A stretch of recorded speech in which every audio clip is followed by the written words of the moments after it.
Bueno, muy buenas tardes, muy buenas noches, profesor Abner. Somos de décimo A, el grupo de los conceptos de eficiencia de las máquinas, en los cuales los integrantes son yo, Jimmy José Yandaján, Deison Manchamé, Armando Rivera, Joystein Baquedano, Samuel Velázquez y Gabriel Verde.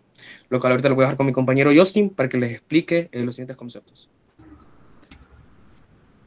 Bueno, buenas tardes. Como objetivo, en esta presentación tenemos, obviamente, el aprendizaje de los conceptos sobre las eficiencias de las máquinas térmicas y también aprender qué son las máquinas térmicas, demostrar su funcionamiento y el uso, conocer sus usos en la actualidad. Bueno, luego, para empezar, tendríamos que darles como una definición de qué son las máquinas térmicas. Bueno, una máquina térmica es un dispositivo que convierte la energía térmica en trabajo mecánico. La eficiencia de una máquina térmica es la porción del calor suministrado que se transforma en algún tipo de trabajo mecánico. Más adelante se les ejemplificará mejor. Una máquina térmica toma el lugar caliente y lo cede a un lugar más frío, como un desecho de desperdicio, expulsando el trabajo. El calor es la transferencia de energía térmica, como ya lo hemos visto en la clase, desde las temperaturas más altas hasta las temperaturas más bajas. En las máquinas térmicas, esto se consigue haciendo que el calor fluya por medio de un depósito muy caliente a uno frío. Con símbolos podríamos escribir donde la eficiencia sin unidades y sin las energías producidas y suministradas respectivamente. Definido ahora un poco de historia. La primera máquina térmica. La primera máquina térmica que se tiene constancia fue inventada por Herón de Alejandría en el año 500, en el año 50 después de Cristo. En aquella época, esta máquina térmica, esta base de máquina térmica, no se consideraba como tal, sino que más que como una novedad o un juguete, como podemos ver aquí el ejemplo de la Aeolipia de Herón de Alejandría.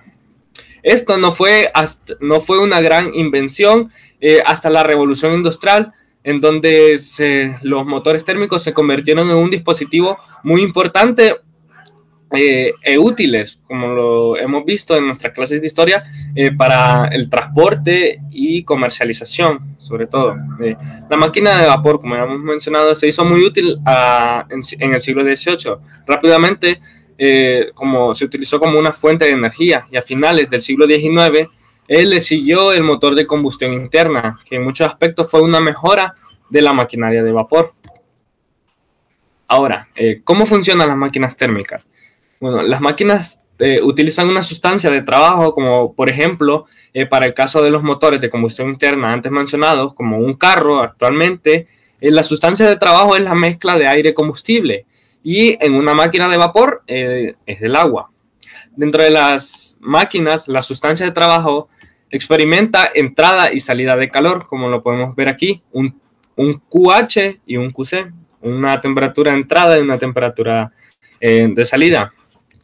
También una expansión y compresión, como lo podemos ver en el ciclo de combustión en los motores de los pistones de los carros, y pues también algunas veces puede cambiar de fase.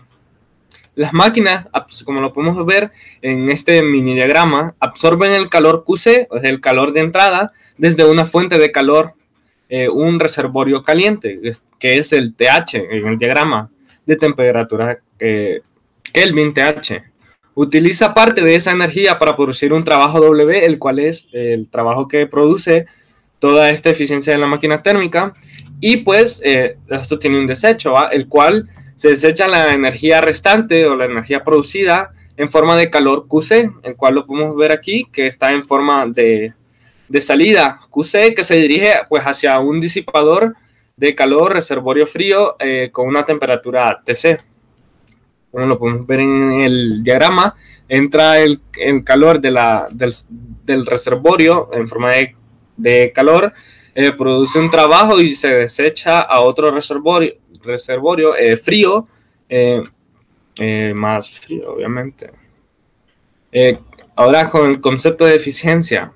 Bueno, como tal, como cuando hablamos con la eficiencia en física, nos referimos a una relación de la producción de energía útil en un sistema de energía total de entrada transferida a ese sistema.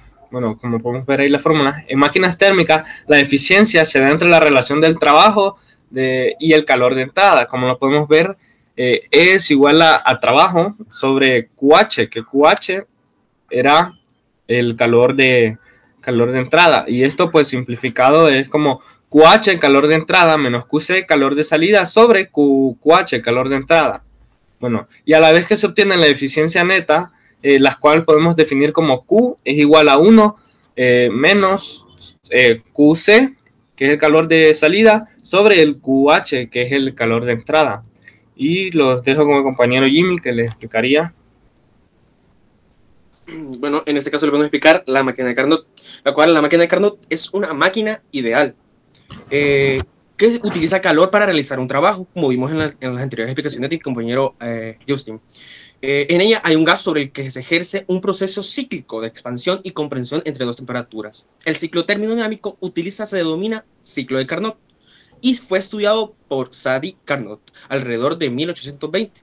Carnot se propone encontrar el máximo rendimiento que puede tener una máquina térmica y su empeño. Por eso el tema se llama así. Nuestro tema se llama así porque nos estamos intentando explicar la eficacia que llega a tener una máquina.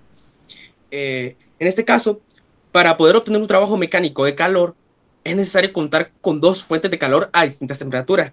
Poco se podía imaginar la evolución y la trascendencia de este principio a lo largo de los años en términos como la entropía o la termodinámica estadística. Carnot parte del primer principio de la termodinámica, que en su forma diferencial para una transformación abierta en un sistema cerrado se puede escribir así, lo cual es esta fórmula que miran ahí, la cual les voy a explicar ahorita, la cual dQ representa la cantidad de calor transferida durante el proceso, lo cual es una pequeña cantidad de calor transferida, y que es igual a dU, que representa el cambio de la energía interna del sistema, más dW, que representa el trabajo realizado por el sistema durante el proceso. También la podemos representar que es igual a CV, que es la capacidad calorífica a volumen constante del sistema, por DT, que es el cambio en la temperatura del sistema durante el proceso, y más PdV, que representa el trabajo de expansión o compresión realizado por el sistema, lo cual de esta forma proporciona que es una expresión de la primera ley termodinámica, como ya había dicho, que establece que la energía no se crea ni se destruye en un sistema aislado, sino que se transfiere en forma de calor, de Q. En este caso también, ahora la siguiente diapositiva, la cual la voy a explicar a los tipos de máquinas térmicas. Motor de combustión externa. Ya van a entender por qué es externa. En el tipo de motores, la combustión de combustible se transfiere el calor a un líquido externo, que luego genera trabajo útil por su movimiento al expandirse. En un motor de combustión externa, el combustible se quema por fuera del motor y la energía obtenida mediante la combustión del combustible se transforma al motor, con ayuda de un medio portador de calor, como el agua o un gas. ¿Cómo funciona esto? Combustión. El aire se expande al aumentar la temperatura. Este aumento en el volumen aumenta la presión. Expansión, ya que la presión aumenta, se activa un pistón que arrastra una manivela. Refrigeración, este es el paso en el que el aire se traslada al depósito frío de la máquina, lo que disminuye la presión. Y contracción, el aire se contrae y el pistón se eleva. Y esto es externo porque cuando se quema el combustible lo desecha hacia afuera. Puede ser un tren, por ejemplo, un tren, cuando uno mira todo ese humo que gasta, lo manda hacia afuera, no lo utiliza adentro, no lo hace adentro. Ahora vamos con la siguiente diapo. Los tipos de máquinas térmicas. El motor de combustión interna. Ahora es lo mismo que aquella, solo que ahora todo el proceso y la quema de combustible lo hace adentro. Como vamos a poder ver, como dice ahí, dentro del sistema, los motores de combustión interna suelen ser más eficaces que los de externa, ya que convierten directamente la energía térmica del combustible en trabajo mecánico. Generalmente los motores de combustión interna funcionan de la siguiente serie de pasos, que es como lo mismo anterior, solo que ahora hace un trabajo que todo se vuelve un ciclo y el quema de combustible se realiza adentro y sale por el tubo de escape. Es un resumen para no alargar tanto los pasos. Ahora vamos con la siguiente. Aplicaciones de las máquinas térmicas. Motor de explosión, tipo de motor de combustión interna donde se produce la explosión. La explosión son los pistones los que provocan el comprimir la mezcla de aire y combustible cuando bajan y aprovechan esta energía para mover el cigüeñal, que es lo que se puede ver ahí abajo de los pistones. Turbinas de vapor, las cuales son motores térmicos rotativos que convierten la energía térmica contenida en el vapor de la energía mecánica o eléctrica. Los motores Stirling, su funcionamiento es el trabajo hecho por la expansión y contracción de un gas, al ser forzado a seguir un ciclo de enfriamiento en un poco de frío, con el cual se contrae y calienta en un foco caliente, con lo cual se llega a expandir. Ahora vamos con las conclusiones, que es la última diapositiva. Para concluir, cumplimos los objetivos que teníamos propuestos de la exposición, de los cuales eran reconocer y comprender lo que era una máquina térmica y la eficiencia de las máquinas térmicas. Aprendimos los distintos tipos de máquinas térmicas y para qué funciona cada una de ellas. La historia de cómo fueron creadas estas máquinas para una mejora en la humanidad, como pueden ser los ferrocarriles, ya que era un movimiento, trasladarnos, por así decirlo. Aunque solo eran consideradas juguetes, estas tuvieron su mejor momento en la revolución industrial con las máquinas de vapor. Gracias.